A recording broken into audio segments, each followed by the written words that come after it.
Okay, let's dive into the mailbag. Easiest way to get in, Instagram, my name, @John Middlekauff. Fire in those DMs. Get your questions answered here on the show. My question is, do you think that Joe Burrow could be the next Andrew Luck in terms of injuries due to the sacks? Luck was sacked 115 times in 55 games. Burrow sacked 148 times in 52 games. In the playoffs, Luck was sacked 11 times and Burrow sacked 29 times. Well, I hear you in the sense that they both, obviously Burrow had a major knee injury, early on in was that his rookie year? Second? It would have been his rookie year. That was offensive line related. I have a hard time putting this hand injury on the offensive line. Now, big picture, you can't take that many hits, right? And Burrow's more athletic than like Brady and Peyton, right? Who to me, like him, Mahomes, even Josh Allen. Like if you watch Josh Allen against the Eagles, and you can't go, this guy has the opportunity to be one of like top 15, 10 quarterback of all time. Long way to go. Then I don't know what to tell you. Like he's like my John Elway. Patrick Mahomes is just, to me, probably the best quarterback I've seen of his generation. Obviously, you could argue one of the best ever. He's already up there with like Peyton, a couple MVPs. I know Peyton won like 4 or 5, but Rodgers won 4 or 5. But he already has multiple Super Bowls. And he just consistently dominates the NFL, and he's like 27, 28. Well, to me, Joe Burrow has a chance to be right there. I would say one thing that Peyton and Brady do that those guys don't do because they're all kind of have some mobility. Obviously, Josh has the most. Mahomes and Burrow are good examples. Guys that can move but really look to throw. You have to just get down. And I think one thing Brady and Manning did is they hit the fucking ground. No one's questioning anyone at that level's toughness. Like these guys are so elite, all tough guys. You can't play quarterback at that level without being a tough guy. But you can't take the unnecessary hits. Now, some of it's obviously not on him, but I think that's one thing, big picture, he's going to have to learn to do is just avoid some of this stuff. And I think the hand injury, I have a hard time putting that on anyone except just wear and tear and injuries, unless I'm missing something. I haven't seen a video where he got slammed on his hand. Could be wrong. Don't try to balance my time of just Twitter and internet, and that's usually where you find stuff like that. But I haven't seen anything like that. So, again, if I'm wrong, shame on me. But I wouldn't go there quite yet. But, yeah, it's definitely – it's okay to say Burrow's injuries are a concern. Shattered his knee, came back, flying colors, team the Super Bowl. Right? A couple years later, season-ending hand injury. So, however he gets it, I don't view him quite like Luck because I feel like Luck took more shots. Again, I know the stats you just gave me, but just from the eye test, it felt like he physically got hit more often than Joe, more violently. Maybe the league was a little more violently early on, 14, 15, 16. Let's face it, just 7, 8 years later, it's a different NFL. Look at Draymond. Puts a guy in a fucking chokehold and gets suspended 5 games. The NBA I grew up on, it'd be a technical and a thumbs up. Saw your tweet about David Tepper. Might have been a little angry that he fired my guy Deuce Staley, who is easily one of the better assistant coaches and running back coaches in the league. Now, we talked about it earlier. I get it, but it makes me angry. It just does. Because Deuce left the Lions, Dan Campbell was his guy, to go be closer to his mom, who was aging. And who knows how much longer she was going to be around. He went there for family. God, it ticks me off still. Who do you think will reign in the NFC South in the future? Who is the top team in the division going forward? Well, I think it's wide open, right? Let's face it, the Saints are a debacle. They paid Derek a lot of money, and he's just not good anymore. Might be the offensive coordinator as well. The combination just doesn't work. Dennis Allen's not a good head coach. The Tampa Bay Buccaneers need to reset the franchise. They really do. They know that. They're eating a bunch of money this year. The Carolina Panthers, nowhere. They don't even have a coach. And the Atlanta Falcons, definitely, I would say a quarterback away from being a lot better than they are. But it's how do you get that quarterback? There's no guarantee that you just snap your fingers and get that guy. Now, if somehow this offseason Kyler Murray becomes available, could they trade for him? Could they move up in the draft and draft a guy high? But if they do that, there's no guarantee he'll be any good. So I would say TBD with not a lot of good options. And I think anytime that you're in that position, it's a problem. And that division right now is in a quarterback situation where they're just not any good. Cam Newton was a starter there for a decade, right? You had Drew Brees a starter there for 15 years. You had in Atlanta Matt Ryan a starter there for 15 plus years as well. Like, you lose those guys, it's hard to hit the reset button. And this is typically what happens. Long-time listener. First time reaching out. Question. During the NFL season, if a team is facing a sub-500 opponent, do they attempt to use some sort of time to try out new run plays or pass route concepts? While you never want to totally overlook a team you expect to be bad, look at how Arizona put Dallas on their ass. Do teams do this? Hey, I've got this new scheme we've been working on to practice. Let's try it Sunday. I actually think you're less likely to try things that you potentially could use. Like, if you're a playoff team and you're playing a team that has a couple wins, right? Let's just say you're the Eagles or the Cowboys or the Niners, and you're in this hypothetical situation playing the Carolina Panthers. I think you're less likely to bust things out and more likely just to run what you always run. You leave the bust out stuff. Like the Niners and Eagles, this is a week when they bust some stuff out. In 2 weeks, the Cowboys versus the Eagles, that's a week when you try to bust some stuff out. Bills' desperation against the Eagles, you don't do it when you're playing the fucking Jets. If any, especially, you go into the game, you have to prepare in any game, because I got yelled at when I first got in the NFL for making fun of bad teams to an assistant coach when I was, like, I think handing out the injury report or the weather report, and he kind of scolded me. You cannot act like that in this league. And I agree. You can't act like that going into a game. No one ever anointed more teams, coaches, and schemes than Belichick in the Brady years when he would play the worst teams imaginable, and then he'd just go on a 10-minute diatribe in his press conference about how great they are in special teams. Like, what is this guy talking about? But he had to psych himself out. Now, once you get into that game and you're up 25-0, you're not going to run some double pass or maybe some new ideas with blocking schemes with your offense. Same thing with defense, right? If you can just play your base defense and beat the team, there's no point to start doing some stunts or maybe some blitz concepts or some different coverages to put that out there for your upcoming opponents that matter. Now, ultimately, I think sometimes we overthink football. You know, it's just a game. Do I got better players and my go-to plays? And sometimes can my player pull a play out of his ass? Right? Obviously, the NFL is a scheme-oriented sport. But, like, at this point in time, if you're playing the Chiefs, the Ravens, the Cowboys, the Niners, the Eagles, like, kind of know what they do. You know what their strengths and weaknesses are. All of a sudden, one of their players isn't going to do something completely different, more than likely, and expose you. Not saying that it can't happen, but you got a pretty good idea coming in, like what Chris Jones, Patrick Mahomes, Travis Kelce, and their DBs like to do. I know Lamar's strengths and weaknesses. Like, I know what Debo and Ayuk, the routes they like to run. Right? Now, you can have a wrinkle or two, but I think sometimes that gets a little overvalued at the highest level. Like, these teams know what's going on. Right? If I'm playing the Eagles, like, I got a pretty good idea what Jalen likes to do. Loves that quarterback sneak up the middle. They pull offensive linemen. Loves throwing the go routes. Jalen in the quick game isn't terrifying me. I'm not saying that he can't hit those, which he will with ease.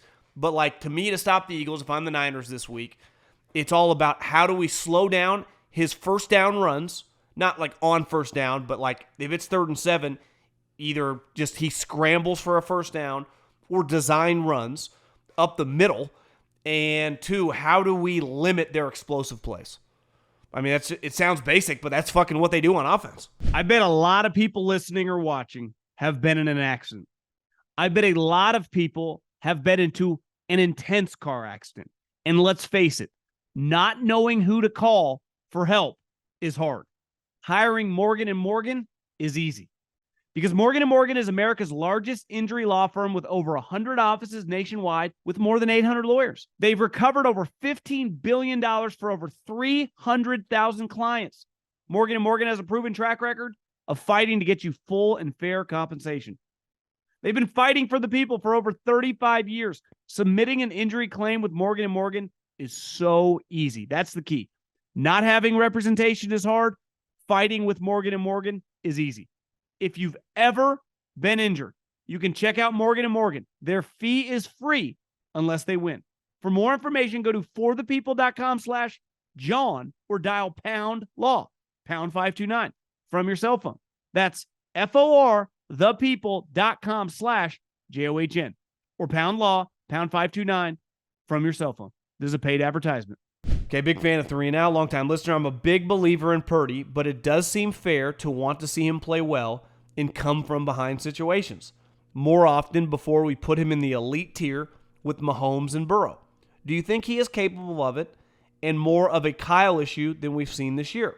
Or is it possible limitations with experience or other things that have prevented Purdy from getting it done? I will say he led them to a field goal range against Cleveland, and Moody missed it.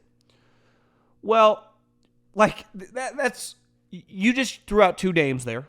Patrick Mahomes, who already is entrenched as a top 6 or 7 quarterback of all time, and he's not even to his 30th birthday yet.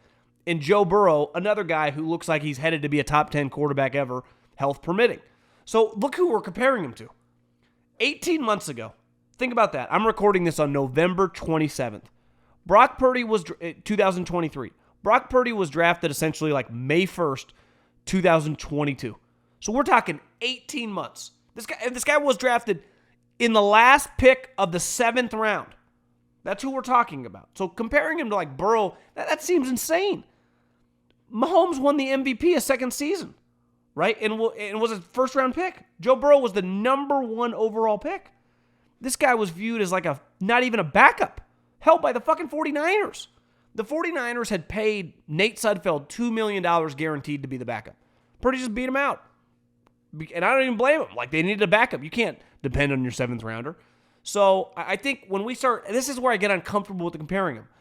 In a vacuum, Brock Purdy's a really good player right now. He is thriving on the 49ers. Comparing him to Hall of Fame level guys is unfair to him. Now, in a couple years, more than fair, right, to start nitpicking him. But right now, he's a fucking 7th round pick, kicking the shit out of everybody. Geno Smith just signed for $60 million. Brock Purdy ran circles around him. So, yes, has to come back. But they're not in comeback situations a lot when he's the quarterback. That's one of the problems because they blow everyone out. And when they were against Cleveland, he let them right down. This is a big game against Philly. Philly should be exhausted this week. They play Kansas City in a knockdown, drag-out Monday night game in cold weather, tough conditions. 6 days later, they play the Bills, who are desperate as a you-know-what, in a driving rainstorm, in an overtime game, and they pull both games out. Credit to them. Incredible to watch. That team knows how to win. The Niners should fucking put a hammer on them this week, just because they run out of gas. Honestly, I wouldn't even blame Philly. Much more important this week for the Niners than the Eagles, once the Eagles won that Bills game. But if they are in a situation where they're down 5 in the 4th quarter, yeah, it's on the quarterback and on the coach. Kyle Shanahan has never come back down a touchdown in the 4th quarter as a head coach. Never happened. It's kind of crazy. So, I think he needs to figure that out as well. I have faith Purdy can figure it out. Is it really believable that John Harbaugh didn't know what was happening in his own program? Jim, I think. I live in the Louisville area, and when you know what hit the fan with college basketball, everyone here kept saying Rick Pitino didn't know anything. I think he's talking about the hookers. I find it impossible to believe that these coaches who literally eat, sleep, and breathe their sport are clueless about what's going on in their own program. Oh yeah, and Michigan wasn't good and didn't even come to pay Jim until Connor got hired. Wasn't good was strong. They were underachieving. They were winning, 9-10 games. Now they're winning 13-14 games. So I think there are a couple things going on. For example, I had a buddy talk to a college coach the other day, and he said, and I've heard this a million times, that program was using NIL before NIL ever existed. Basically saying that team was paying guys under the table. And forever in the SEC, and I've seen Danny Cannell tweet this, they've been cheating their ass off for fucking decades. And listen, I've never had a problem with handing a kid 50, 100 grand, giving him a car. I don't care. It's what, in my world, we call capitalism.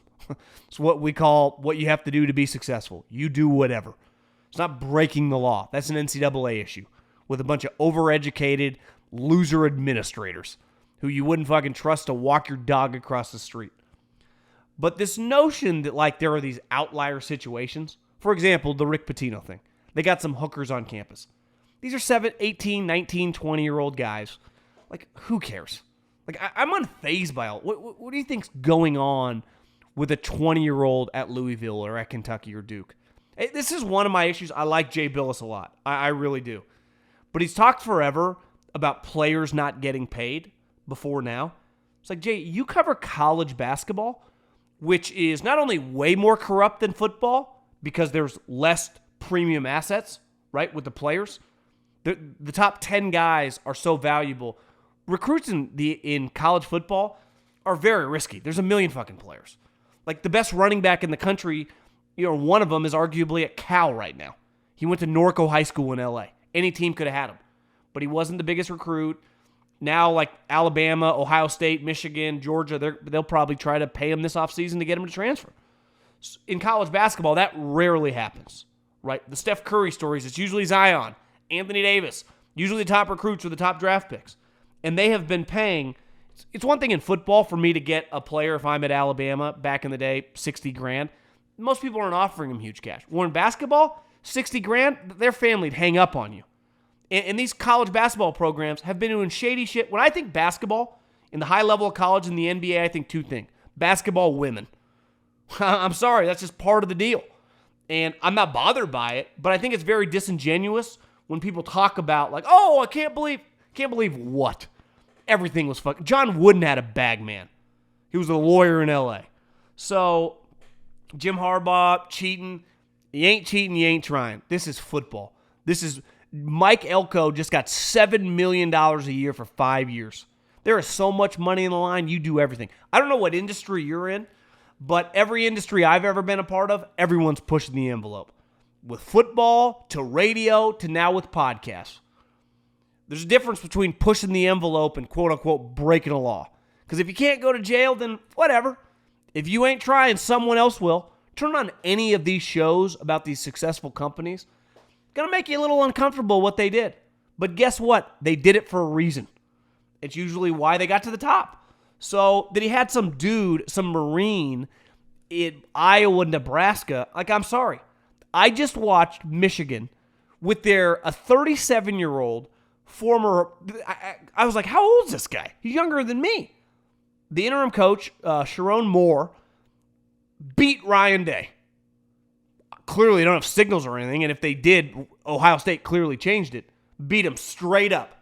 Now, right, they played him well, but an interim coach who was filled in for Harbaugh, who's at home, eating a sandwich and drinking whole milk, beat him straight up. So, like, remember when Brady and Grigson was like, oh, they're deflating the ball, and then Tom Brady and the Patriots fucking destroyed everybody? So it's like, if you can't back it up, if I catch you cheating and you were literally a fake, like Milli Vanilli, so it's like, wait, you can't actually sing? Some of you guys are going to be too young to know what that reference is. But like, it was completely not his voice. He was just lip syncing. Complete fraud, right? Like Enron, complete fraud company.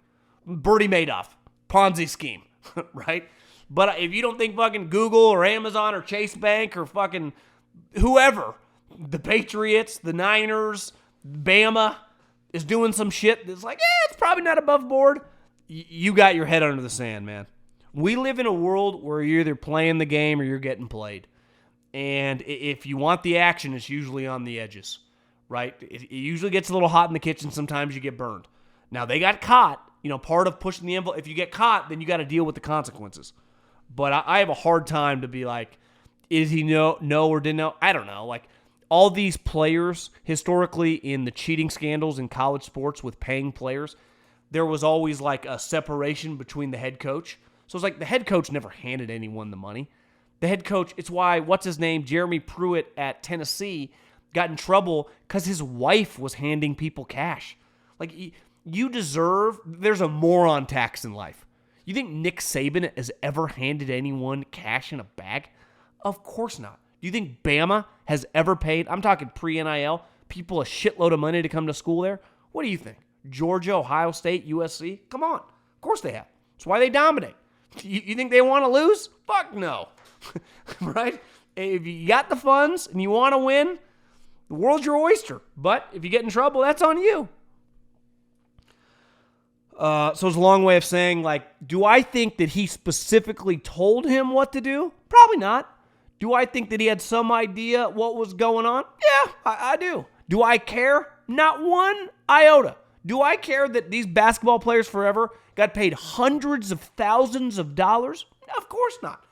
Does it bother me a little bit when people that are in the know acted like it didn't happen? Yeah, it does. Because I think it's like we live in this giant fugazi. No one ever wants to say anymore what's actually going on. It's crazy. It's what bothers me the most about society and just politics in general. Let's just call a fucking spade a spade. It's okay. No one cares. That's why I hope football just breaks off from the NCAA. Stop listening to those people. Just do what you got to do. Make it about money, and let's just be numb to it and play football. And maybe that's the wrong way for the health of the sport, big picture, but that's where we're headed. That's where we're headed. Because that's the way the big boys have always treated it, right? Football comes first. Football has always come first at Ohio State, at Michigan, at LSU, at Alabama, at Georgia, at Texas. They care. And when you care a lot about something, whether anyone listening to this knows if they're an entrepreneur, if they work at a company, they'll do whatever it takes. They'll do whatever it takes. And sometimes that's doing something that isn't allowed. I don't know. Ethan Strauss put this in an article the other day. I follow him on Substack. That Peter Guber, the Hollywood executive, he's now co-owner of the Golden State Warriors, basically has a famous quote that this encompasses sports, this encompasses business, this encompasses life. There are no rules, but break them at your own peril. And I've always lived like that. I've never been a big rule guy. If I colored within the envelope, I wouldn't be sitting here. I promise you that. I'm not talking about breaking laws and going to jail. I'm just talking about pushing the envelope. If you're unwilling to push the envelope, you're going to get lapped. It's just a fact. And Harbaugh's willing to do it. No different than Belichick's willing to do it. No different than the Astros. Obviously, there are different levels of it. Steroid, you name it, right? How many people do you think you're going up against in business are on a PED or on some form of something? And I don't mean like you're not playing football against them. I just mean maybe some sort of enhancer to give them energy. Like not everyone's just drinking coffee. It's like, how's this guy working all the time? Well, probably not just, lemon water. It's football season, and you can now get almost anything you need for game day delivery with Uber Eats. What do we mean by almost? Can Uber Eats deliver foam fingers? No. But chicken fingers? Yes. Touchdown dances? No. Buttermilk ranches? Yes. Field goals? No. Grilling coals? Yes. Running backs? No. Ribs? Yes. Blitzes? No. Beers? Yes. Defense? No. Deodorant? Yes. Game-clinching turnovers? No. But pastry turnovers? The kind with delicious apple filling? Oh, yeah. Because that's groceries.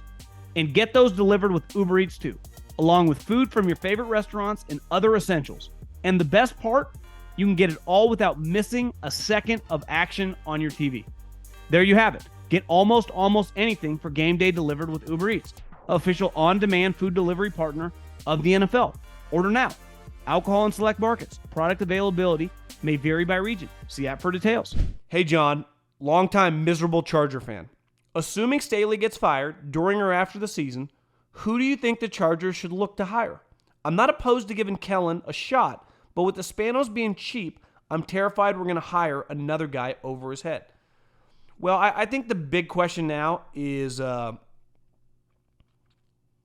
they fire Telesco? And I would imagine they do, but to me, that is the game-changing question when it comes to the Chargers. Because are they starting from scratch? Are they going GM coach? Would they hire a coach that talks down to their GM in the hierarchy, right? I don't mean like literally professionally, right? Because before they've had A.J. Smith, they chose him over Marty. Now they've had Telesco, who's obviously in charge of personnel. The coach is not. That's a huge question. And until we know that, it's hard to know. Do they want a package deal? I don't know. I think they're really at a crossroads. And listen, I make fun of them a lot for being cheap because that's what their history says. I didn't make that up. That wasn't my take. Everyone knows that. But I think the question now is, you invested all this into Herbert. Are you willing to go the extra mile? Or are you just going to keep being the butt of people's jokes? And the butt of people's jokes, like the Raiders were the butt of people's jokes, or the Browns for a long time, because they always sucked. It's like, what is going on here? The Chargers are the butt of everyone's jokes because, like, how do you not win more? Like, you got good players. All the good teams would want your players. How does this happen? And the answer is, it starts with ownership. This crossed my mind this weekend, and I'm not sure there is a plan in place to address it, but somehow came to reality. What would the College Football Playoff Committee do if Army or Navy were somehow to go undefeated into their Week 15 matchup after the playoff field had been announced?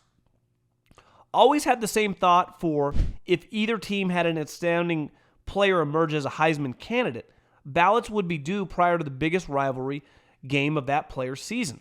Obviously, neither team would really be in the mix for the 4-team playoff, but with the 12-team playoff, you never know.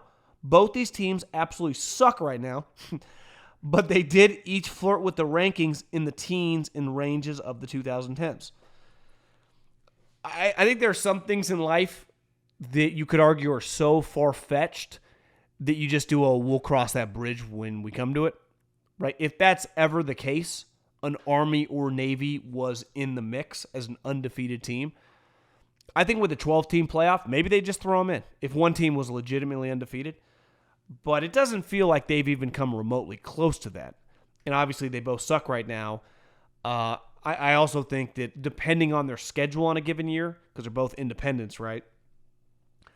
I think you could just make the argument like you don't deserve it. Right? Like if San Diego State went undefeated, like they're not going to the playoff. And I think one thing's clear, and I saw them interview Jonathan Smith, I think when he got to Michigan State, not like the actual press conference, but just he got off the plane, some reporters were there, and they asked him how long he was thinking about this, and he essentially said a long time. And I think ultimately what he meant was the moment we got asked out of all these conferences, I was done at Oregon State. And this is a guy that played at Oregon State. Think about that. He played quarterback at Oregon State and then became the head coach there. This was his alma mater, Pac-12. They were paying him like $5 million. But like it's over. I think non-Power 5 teams are done. The separation, when I saw that Elko got they paid someone $75 million to go away, and they gave their next coach $7 million a year. The separation with the TV contracts of the Big Ten and the SEC, and even the ACC and the Big 12, is going to wipe, like Fresno State, San Diego State, how are they going to exist? Because even if they do get a good player, do you know what I would do if I'm Oregon or USC or Texas or Alabama? I'm going to fucking take them. I'm going to cut the check. What can they give you? 75 grand? I'll give you 250 grand. And a scholarship to play on TV with everyone watching. It's just over. I truly, and listen, I am a product of D1AA. I got my start in football at Cal Poly, who's obviously, D1AA is a low level relative to what we're talking about. But Fresno State changed my life. And when I was at Fresno, Pat Hill took a lot of pride, anybody, anytime, anywhere. In the conferences, there were 5 conferences. You could schedule. We played with Wisconsin. We played, who did we play? Wisconsin, Cincinnati. Who else did we play that was really good and big? I mean, but over his tenure, Oklahoma, Tennessee, Ohio State, Kansas State, you name it. He would play any team that would play him. USC, UCLA, we played UCLA. Those teams, to me, with the 12-team playoff, I wouldn't even play these non-Power 5 teams. I just think they're all going to play each other. And if the television revenue, which is paying for everything, like the NFL would never play the XFL or the UFL. They just play each other. They keep all the revenue to themselves. Why would you want to share any revenue? Like Auburn, they lost to New Mexico State, and they paid them $1.5 million. Why wouldn't you just, in the future, even if you're going to lose that game, you don't pay anybody anything. You're just like, let's just do a home and home with fucking Arizona. Why would you play a team that's not on your level? Those days are done. I think those schools, and I'm telling you, I'm not saying this with like out of joy. Without Fresno State, there is no chance on God's green earth. I'm sitting here right now doing this. No chance. None. Without that program, who knows? Because I graduated in 2008 into the financial crisis. I didn't even know what was going on. Why? Because I lived in this football world where I was just a GA. I didn't make any money anyway. Couldn't even tell you that it was happening. I mean, I kind of knew, but it didn't impact me. Not that it would have. I mean, I made $12,000 working for Fresno State. But that set me on a path ultimately to where I'm sitting here, 15 years later. And I just think that program was way healthier then than now. Because we had so many NFL players. How would Fresno State have been able to keep Ryan Matthews, Derek Carr, Logan Mankins? That they couldn't. Most of the best players on those teams, and this speaks for all these little programs, it's going to be hard, honestly, for the mid-tier Power 5 teams. Like if you're Kansas State, how do I keep you if I'm Georgia or Ohio State or Michigan and I want that player? I can't. Hell, if I'm Michigan and you're playing at Iowa, it's like, hey, you want to come here? Ohio State. Hell, that happens now. So I think the big picture, I think Navy and Army, and honestly, I think this should happen. I think those teams, Navy, Army, and no one grew up in a house that cared about America more than mine. So I am pro. I have nothing but respect for the guys that play ball there. And I've been to that game when I worked for Philly. I think my second year, obviously, I don't know where it kind of goes back and forth between like the Ravens Stadium, the Eagles Stadium. I went. It was cool as shit. It was awesome. But like those teams should not make the playoffs. I'm sorry. They just shouldn't. And I think there should just, if you're not in the Power 5, to me, my solution would be simple. Once they do this realignment, and they're going to end up realigning more, but the Power 5 teams only play the Power 5 teams. You don't play anybody else. And then if you're not in the Power 5, but you're not D1 AA, right, the Fresno States, Boise States, Army, Navies of the world, you just play each other. And Oregon State, Washington State are now that. And do you know what sucks? Is Oregon State and Washington State deserve better because they tried at football. Oregon State's coach was, the last 6 years, is a baller. That guy, Michigan State, I'll promise you this, will not be that guy's last job. I would stake my claim Jonathan Smith's going places. Just like once upon a time, Washington State was in shambles. And I'll never forget watching the press conference. They had this AD who used to be, the CEO of like Pizza Hut. Business guy. Rare in college athletics. Most of these guys are wannabe business guys or fundraisers, and they get taken to the woodshed by Jimmy Sexton. I forget the guy's name, but he was asked when he was going on his coaching search, they said, are you going to use one of those committees to help you find a coach? He said, yes, we have a committee. It's a committee of one, and you're looking at them. And a couple days later, Mike Leach was their head coach. So over the last decade, we've seen Mike Leach turn Washington State into just a legit program, and Jonathan Smith win 8 to 10 games at a program that, I got news for you, has no business going above 500.